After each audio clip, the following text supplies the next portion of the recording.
Och vi tittar här nu. Om jag lägger stearinljus ovanpå vattenytan, så försiktigt. Den flyter ovanpå vattenytan. Den sjunker inte ner. Varför det? Det är stearinljus. Den har aluminiumplåt runt omkring också. Den sjunker inte ner i vattnet. Den ligger nästan ovanpå vattenytan. Varför det? Vi kan tänka på två saker här. Dels densitet och det andra vattenlyftkraft. Vattnets lyftkraft. Och det här är stearinljus och den aluminiumplåtet, den är lite plan. Så vattenlyftkraften håller den ovanpå vattenytan. Ja, nu gör vi så här. Lägger jag den här flaskan alltså i kolven ovanpå det här. Vi observerar vad händer.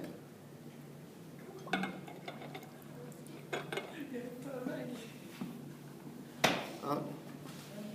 Vi tittar på här vad händer nu. Ser du Moa, vad händer här?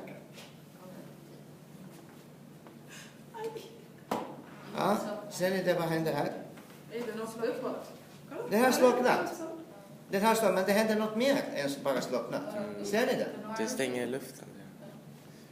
Det är inte bara, den slocknat en sak. Det andra, det kom mer vatten in. Ser ni det? Eller hur? Det kunde inte komma in tidigare, va? Men det kom in efteråt. Eller hur, Felix? Ser ni det? Men kan ni komma närmare då? Men det får jag se, det kom närmare.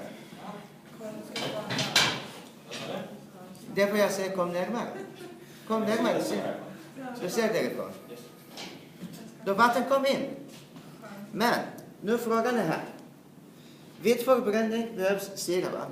Så det betyder, i flaskan fanns syra.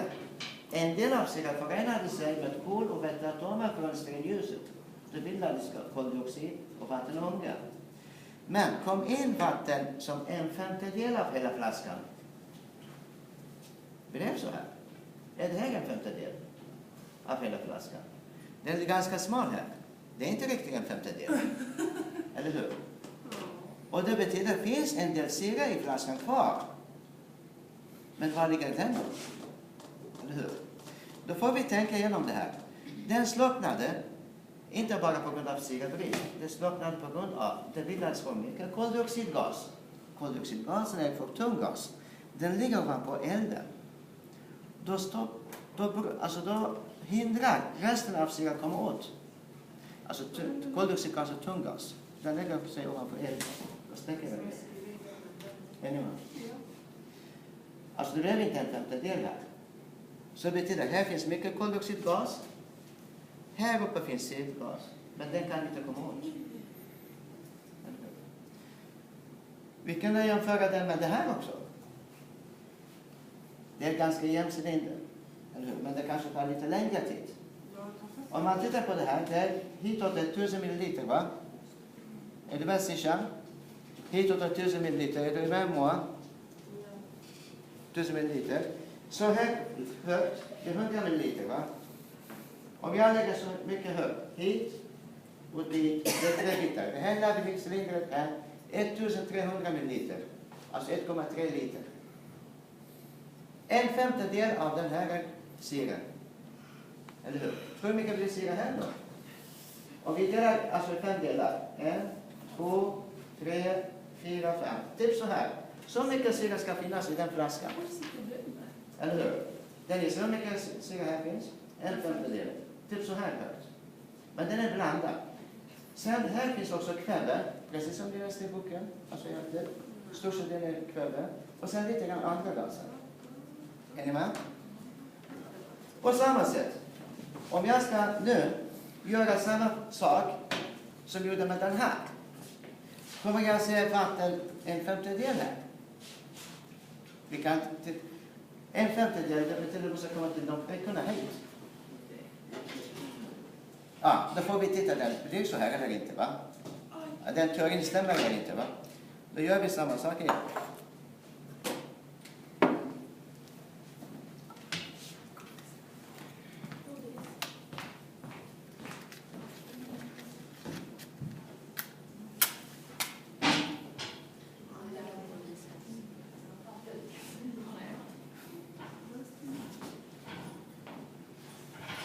Så en femtedel är hitåt. För hela det är så här högt.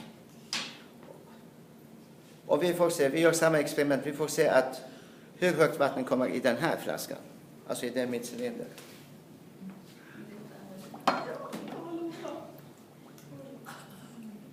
Det kommer ta ett år. Jag såg det på video. Därför börjar det bubbla sådär. Luften går. Är det luften som... Ja, alltså det bildas ånga, va? Och det måste komma ut varmt. Ja. Det kommer sakta stiga.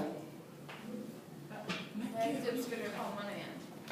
Det ska komma fram till en femtedel är stiga hitåt, va? Men den kommer inte så högt. Den kommer lite under. Ser ni, den stiger nu. Oj. Eller hur? Den stiger nu. Då kommer inte mer.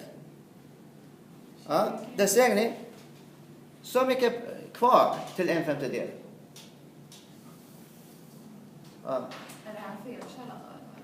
Nej, det handlar inte om felkälla. Det handlar om, alltså, varför slocknade värmeljuset här? Det är för att det bildas mycket koldioxidgas, och koldioxidgas är en tung gas. Då lägger sig ovanpå elden. Och resten av syre som finns där uppe blir, va? Den kan inte komma åt elden. Är du med? Så det finns inte syre kvar, men den kan inte komma åt elden. Varför är det för mycket koldioxid? Men eftersom när vi har stearinljus, det är en organisk förändring, det innehåller kol och väte. Vid förbränning bildas koldioxid, vattenånga. Och koldioxidgas är en tung gas. Så lägger sig man på elden och släcker elden. Är ni med? Och dessutom, tänk så här. Vad den kunskapen lägger, vad kan ni förstå genom det här? Det skulle vi säga så här, om det sker här en brand, eller hur? Då vi ska stänga fönster och dörrar innan vi går ut. Varför det? Då kommer inte mer luft in. Det kommer inte mer syre in. När man stoppar branden på så sätt. Dessutom, ni kan förstå det här. Hur brandsläckare fungerar. En del brandsläckare innehåller kolsyra, alltså koldioxid i flytande form. När man släpper den, det kommer skum av koldioxid och lägger sig ovanpå elden och släcker elden. Alltså den bromsar resten av syra från luften kommer åt elden. Är ni med? Och om vi tittar på frågorna här.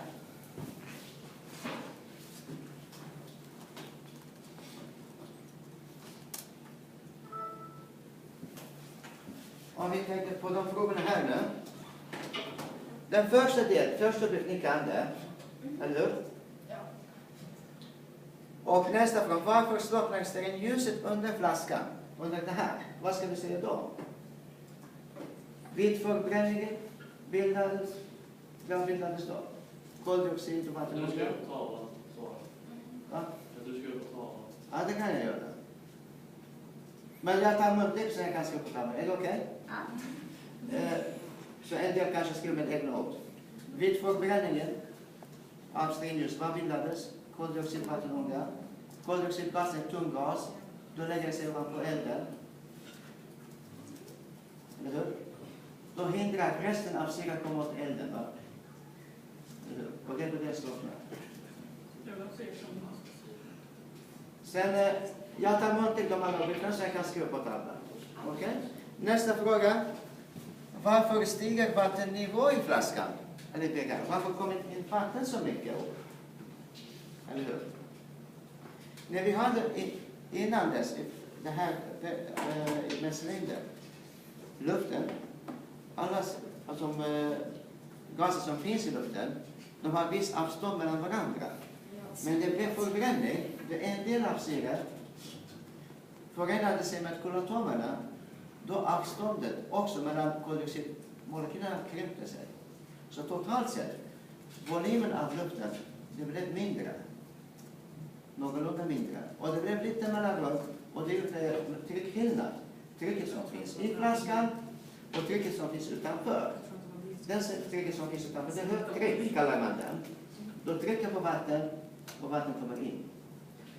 Då kommer in så långt tills trycket i flaskan utanför flaskan jämnas ut. Det ser det kommer inte ner. Och då så det är samma tryck där inne i den där lilla I flaskan. cylinder som det är inne i det här rummet. Ja, på vattenytan också.